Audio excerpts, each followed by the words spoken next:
From the News Channel 5 Network, this is SportsLine.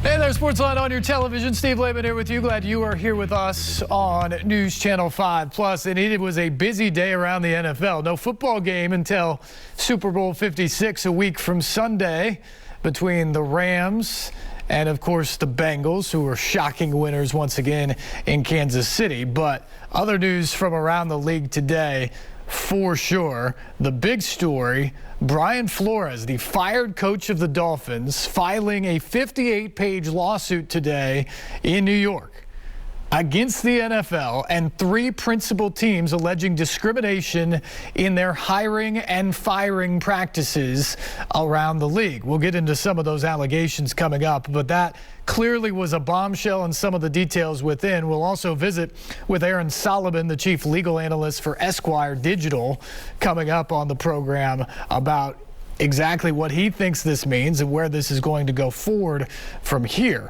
Also in the NFL today, it is official. Tom Brady is done after 22 seasons in the NFL. It maybe wasn't the way he envisioned with ESPN sort of leaking the story over the weekend, but he came out in his own way today on Instagram with a long, drawn-out message thanking the Buccaneers and many people who dealt with him throughout the course of his career. Interestingly, he didn't really mention the Patriots in that part. Of course, he did that a couple of seasons ago when he departed New England. He had some nice things later to say in the day on Twitter and elsewhere, but it wasn't in the initial message today. But he did say that he is hanging it up after 22 seasons, a record 7 Super Bowls, 3 MVPs, 5 more Super Bowl MVPs. And of course, he retires as the all-time completions leader, passing yardage leader, and passing touchdowns leader in the history of the NFL.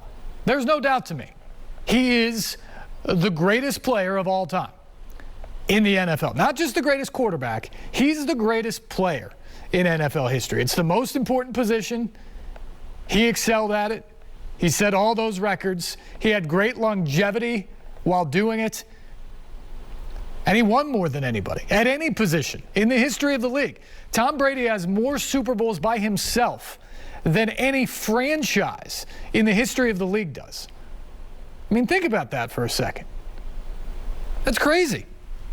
And that's what he was able to do. I don't think there's any debate. When you go around to other sports and you want to talk about who's the greatest of all time, I think you can get yourself worked up and into a really good conversation about it. You talk about the NBA. Is it Michael Jordan? Is it LeBron James? Is there another guy that could factor in? There's been a lot of people who've talked about that. How's an old school guy like Bill Russell and all those championships factor in? There are people who will have those conversations, and they can debate it all night long, and I don't think they'll ever get to an answer. Tennis. Rafael Nadal just won his 21st Grand Slam title at the Australian Open early Sunday morning, moving out of the tie with Roger Federer and Novak Djokovic, who both have 20 for the most Grand Slam titles on the men's side all time.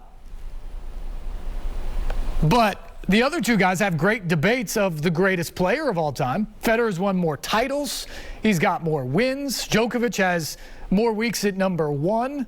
He's still younger and obviously has much more left in the tank to play if they ever allow him to play based off his vaccination status again. But all of those guys have different points on the resume that they can point to that would say, no, wait, I'm the greatest player of all time. No, wait. He's the greatest player of all time. You can do that with that discussion. And you can do that in most sports. I don't think you can do that in football anymore. We just watched for the last 22 years the greatest player to ever put on a helmet and shoulder pads, in Tom Brady. In his 22 seasons, he essentially had 3 different careers that would have been Hall of Fame worthy. With the number of Super Bowl appearances, the number of Super Bowl wins, the MVPs, the statistical numbers that he put up in those 3 eras of his career, all 3 of them probably could have gotten him into the Super Bowl by themselves if that was it for his career. And instead, he totals it up. And for 22 years, it seemed like he just kept getting better and better. This season, at 44, he led the league in passing yards and touchdowns. He got better. He got better as it went, and he kept on winning at a rate that nobody ever has. And so he said today he leaves with a love of everything he accomplished in his NFL career. He loved going to battle every day and trying to maximize his and his teammates' success. He loved the competition more than anything and trying to win and win the ultimate prize. But he also said that it's time to move on. He's done all he could do, and he wasn't sure he could give it the same 100% level of effort that he required of himself for the last 2 decades plus moving forward at this point of his life. There's other things he wants to do from business perspectives. He wants to spend more time with his family, and it was time for him to focus that energy on other pursuits. And so that's why he made this decision right now. But all of us who watched, I think, understand what we watched over the last 22 years, and it was simple greatness. He was the best to ever do it in the NFL and in the sport of football, and one of the greatest athletes in any sport to do it all time. That was the greatness of Tom Brady. On the flip side of the quarterback scenario, of course, is Ryan Tannehill and the struggles he had at the end of the season in that Bengals game. It wasn't his best year statistically overall, and certainly that game will be remembered by Titans fans and people around the league as we head into the offseason and get set for 2022. 3 interceptions, costing a 1 seed with home field advantage a chance to move on. The last one setting up the Bengals for the game-winning field goal by Evan McPherson. He's taken a ton of criticism. I levied a lot of it on him. We've talked to Jonathan Hutton about it. I think Tannehill's coming back. I think he's their quarterback. But there's real questions about what he can do moving forward with this team. Can he win in the postseason? Forget about the regular season success, because it's been there. But when they get to the postseason and they're playing other elite teams, and it's you got to perform or you go home, can Ryan Tannehill rise to the occasion? Can he lead the Titans to that next spot, to the next round, to the AFC Championship game again, to the Super Bowl and win it? Those are the questions everybody has, and I think they will have until he actually does it. It's kind of a put up or shut up time at this point.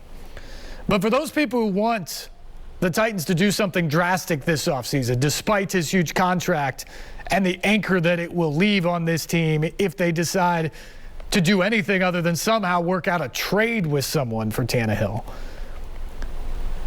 I think you have to reassess that now.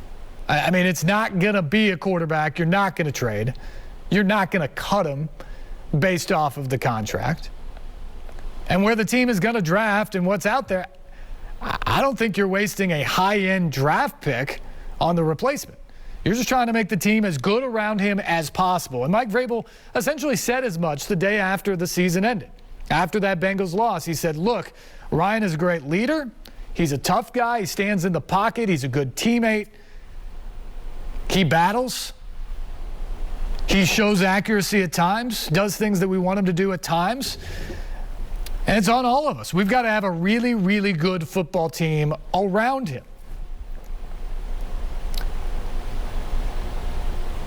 That's maybe not what you hear in Green Bay or Kansas City or some of those places where they know just how good their quarterbacks are.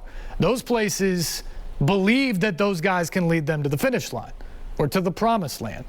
I think the thought here in Tennessee is Ryan Tannehill's good, but he needs a great team being great around him for him to be good and to potentially get them to that level.